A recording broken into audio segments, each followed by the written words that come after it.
huwa ayam kasifa lil abdi khilyatal haq wa yasiru mustabriqon bi. Itu definisi musuh paling enak menurut saya. Ayam kasifa lil abdi khilyatal haq.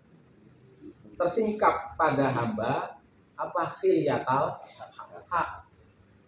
Hal-hal yang indah dari al-haq itu.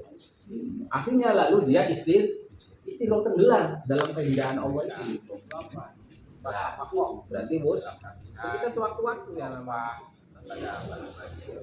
telah menuangkan syarifah khawatir adalah surat Rasyadi yang mulia khawatirnya dan hatinya untuk menempuh jalan petunjuk Allah Subhanahu wa taala.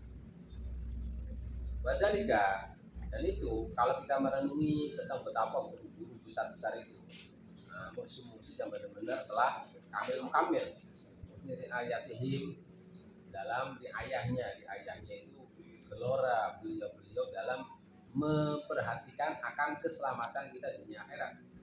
Muamalatin fitori hidayatihim dan muamalah mereka dalam jalan menuju kepada beri petunjuk kepada beliau syadihim maupun sudah anak dan rahimati. Nah, sekarang saya melihat ada himmah itu apa ya? Danadrin, waktu itu danadrin wahimatin taruh pidalikan menggori di sini dan kita melihat para mursyid itu begitu dalam perilakunya itu sangat worib. Afar mafakir wa ajmalil sunihim afar mafakir wa ajmalil maka sangat luar biasa. Wah, Anda Ustaz saya akan menjelaskan satu tetes saja di buku dari lautan kehebatan beliau-beliau. Wabdalah sabratan misuduri dafa ini dan satu sudur dahab berarti sudur itu apa sih? Enaknya mana ya? Itu satu kalau kita membuat apa emas itu ada tetesan emas itu apa itu namanya? Iya, potong penggal. Asa ayatul qalbaka minanas afkar. Semoga hatimu tersucikan dari pikiran-pikiran yang kotor kata tahlik sehingga engkau tidak hancur fasafatil hujar orang-orang fasik yang lalu. Aqulu innahum rahimahumullah. Nah, maka saya katakan para mursyid rahimahullah wa nafa'ana binaduru bijali nadri wa jihimati wa khairu adhiku al-khofi. Karena sangat pedulinya kepada makhluknya, salah satu jalan musuh Allah itu adalah lewat zikir kopi. Sebab salah satu tujuan luhur daripada zikir itu adalah usul ila hadratil haq tabaraka wa ta'ala. Dan tentu anal wasilah wa minal ma'lum anal wasilah idzan tarat alaihi maksudnya kalau aturan zikirnya tidak dipenuhi maka akan kurang faedahnya. Wara'a anal qulub asma'atun bil aliyah dan beliau tuh tahu bila zikir tapi hatinya dipenuhi dengan aliyah selain Allah, kecintaan terhadap dunia. Wa amwaliha terus ya menuruti syahwatnya, maka ya untuk kita dapat zikir itu mendapatkan buah dari sedekah itu ya kurang maksimal. Sebab kenapa mesti zikir itu hubungannya dengan hati? Sebab hati itu adalah memang disiapkan oleh Allah untuk Allah hati. Beda dengan yang lainnya. Nah, makanya kata Imam Ghazali kan kenapa kita zikir? Kalau orang zikir mestinya dia langsung tahu akan hakikat semuanya. Zikir langsung semuanya hakikat itu terbuka. Kenapa kita itu tidak terbuka? Itu karena hati kita masih dipenuhi dengan selain Allah. Maka apalagi untuk coba sekedar mengusir setan. Bagaimana setan akan terusir sedangkan hati kita masih dipenuhi dengan hal-hal yang disukai oleh setan. Maksud dunia, senang pujian, ya udah kita baca zikir berapapun ya udah setan gak bakalan kabur. Orang makanan setannya masih kita siapkan. Lah guru itu bagaimana menghilangkan di hati kita itu dihilangkan yang namanya itu tujuannya itu. Makanya ya untuk dan hukumnya apa menghilangkan kita itu? Istilahnya tasfiyatun nafas. tahliyatul tasfiyatul qulub wa tazkiyatun nafas, membersihkan. Itu tujuannya guru itu. Ya kalau kitanya bisa mampu ya silahkan. Tapi kan kita sulit untuk tasfiyatul qulub wa tazkiyatun itu perlu bimbingan guru. Nah, cara diisinya mulainya itu cara efektifnya itu dengan dikir. Di mana di proses guru itu bagaimana di hati itu sangat tahu, sebab yang namanya guru itu harus tahu isi hati muridnya. Itu kalau belum tahu ya belum jadi guru. Harus tahu persis gerak-gerik hati muridnya itu. Bersihkannya itu harus tahu persis. Makanya untuk menghilangkan isi hatinya dari selain Allah itu ya mudah kalau seperti itu. Nah, kenapa urusannya dengan hati? Sebab hati itu sendiri adalah seperti raja. Bahasa hadisnya kan jelas ya. Apa sih? Inna mudghah tuh. Artinya apa itu? Inna fil jasad. Iya, hatinya itu. Tidak soluhat. Dasarnya itu. Maka objek sasarannya itu adalah hati. Kalau hatinya beres-beres. Makanya kan dalam apa? Innallaha la yughayyiru ma biqaumin hatta yughayyiru ma bi anfusihim. Itu adalah istilah kolbunya. Kita pengen merubah nasib kita, itu bukan dengan kita itu apa-apa, bagaimana kita merubah dulu. Apa kolbu kita itu dirubah gitu. Kalau udah beres, kalau udah selesai akan beres. Sebab bagaimanapun kalau hatinya beres, nanti penglihatan beres, tangan beres, ngomong beres semua. Makanya hatta ma bi anfusi. Kalau kita manya mabiosil hatinya beres, soluhat jasadukul. Kalau udah jasad penuh semuanya akan beres semua. Berubah. Bahasanya hatta ma bi anfusi. Makanya sasaran guru, didikan guru itu adalah hati. Cuma digempurnya itu dengan dikir. Digempurnya dengan dikir. Kalau hatinya masih belum hatinya masih kotor, masih ya sulit. Nah, makanya di situ ada yang namanya dikir kopi. Lah, untuk supaya kita bersih, itu manusia itu harus sadar. Supaya yang paling efektif lah, supaya kita menyadari dunia ini sebenarnya apa, itu menyadari bahwa kita itu akan mati. Kalau udah mati, kita itu udah tidak ada artinya. Jadi kematian adalah sesuatu yang pasti. Itu yang pasti. Akhirnya dengan kita mengingat kematian, akhirul min dzikri hadimil. Kita kan selama ini menikmati dunia ya. Kita menikmati dunia karena kita tidak mengingat kematian. Kalau mengingat kematian mau udah ladat dunia itu. Makanya toretohnya selain dzikir itu adalah robitatul qabri. Ya jalan-jalan efektif itu supaya kita hindarkan tentang saat hidupnya diisi oleh oleh sukunah yang kuat-kuat gitu. Lah udah itu lalu dilanjutkan. Lah kita untuk menempuh supaya kita bagaimana kita pikir bisa efektif, kita mengingat kematian bisa efektif sebagaimana akhir menabil ladat, itu perlu bimbingan seorang guru yang gurunya sudah kamil alfani billah, yang sudah sempurna sudah fana billah. Terus waktu surat ayah surat adalah kita menjaga surahnya supaya kita beradab.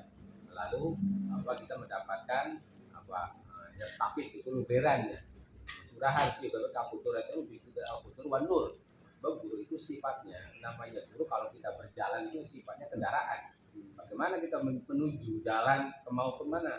Ya kalau kita tidak ada kendaraan ya bisa nyampe, tapi lambat, lama, nanti banyak godaan. Tapi kalau kita naik mobil, naik kapal kan melesat. Guru itu sifatnya kendaraan. Nah itu kita selalu mutawajjih atau tawajjuh pada level dia asal barisi sampai dikasih yasin ila ghaiba wa fana annafal ala jawab muqaddimatul fa'ala. Dari fana itu adalah muqaddimatul fana. Kita bagaimana kita fana ke guru. Kalau sudah fana ke guru itu nanti kita pada fana billah. Sebab itu adalah mahalah asra wa tariqul warasa. Sebab bagaimanapun kita itu bisa fana billah dimulai dari fana guru majid, pamajid, pak kamil sampai kita fana kepada Rasulullah SAW, dan itu namanya robitatul mursyid. Nah, itu intinya. Jadi Nanti pembahasannya tentang apa?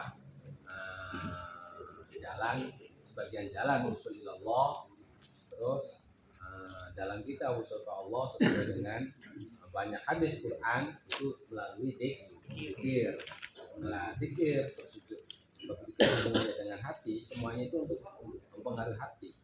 Yang namanya kita bisa musyahadah, bisa kasak gitu tuh. Bisa melihat asrar itu bukan dengan apa-apa, semuanya itu dengan hati.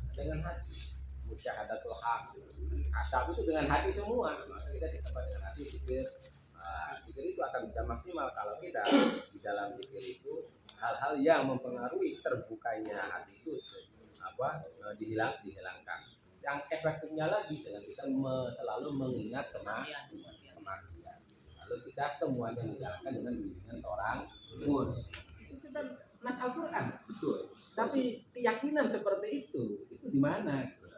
Makanya yang namanya salah satu bentuk usul itu adalah sofyatul yakin, membersihkan keyakinan.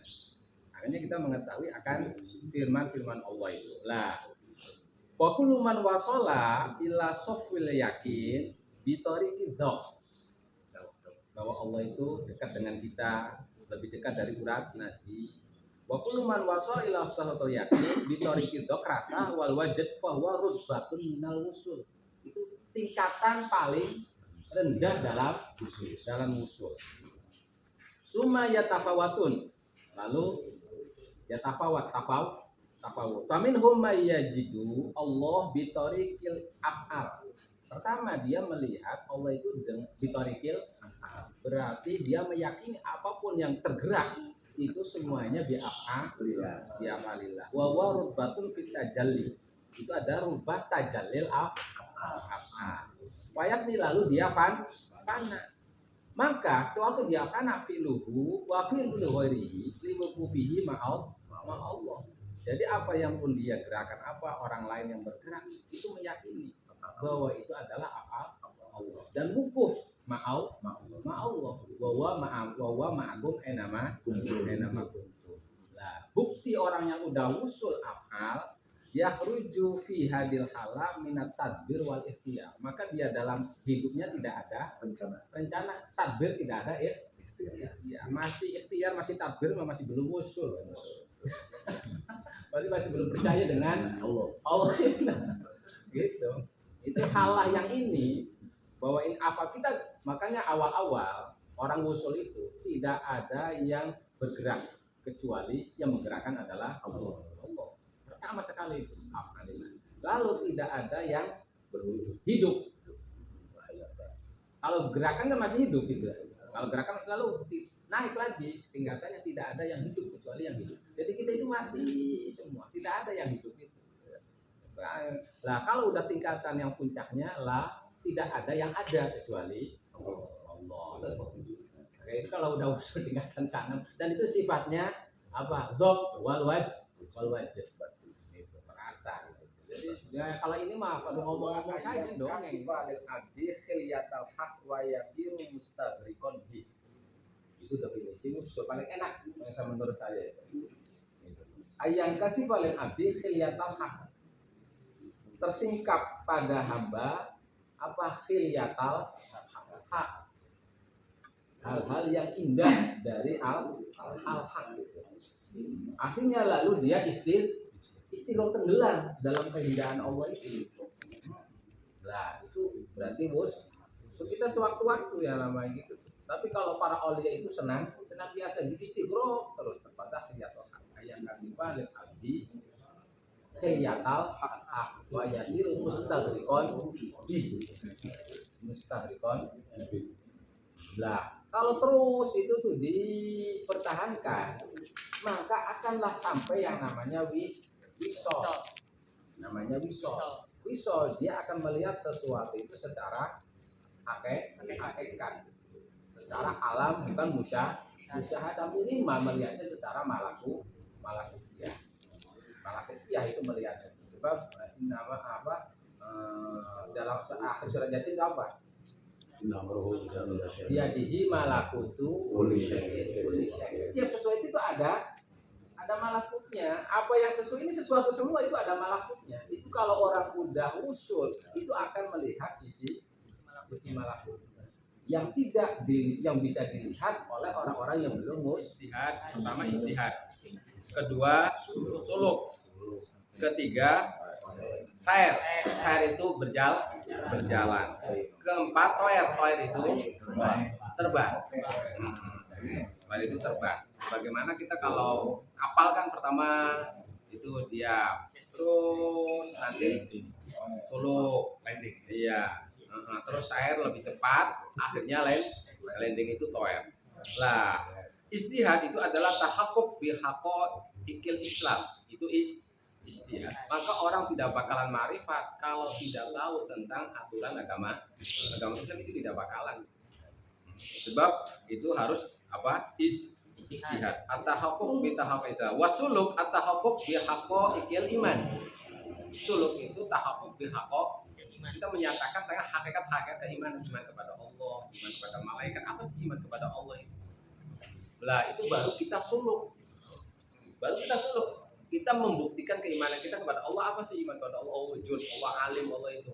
Iman kepada malaikat yang mengatur, hamba-hamba Allah yang mengatur kita itu tuh. Nah, terus kitab, aturan. Lah itu baru kita menjalankan tentang hakikat keimanan, baru kita namanya suluk.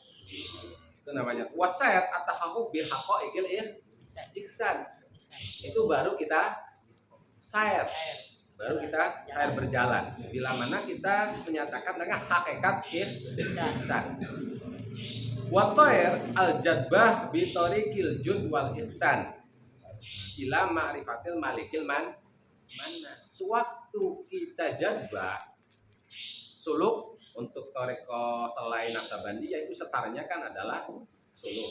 Kalau Naksabandiyah setarnya adalah jadbah. Itu jadbah itu baru kita toer terbang. Lah terbang kan kita kan kemana gitu? Udah tanpa batas kita tuh terbang. Lah itu untuk kita supaya bisa terbang. Ya. Lah terbang itu bukan terbang. Iya. Jadi istihad apa? Suluk, sair, toer. Istihad berarti kita mengetahui tentang hukum agama Islam.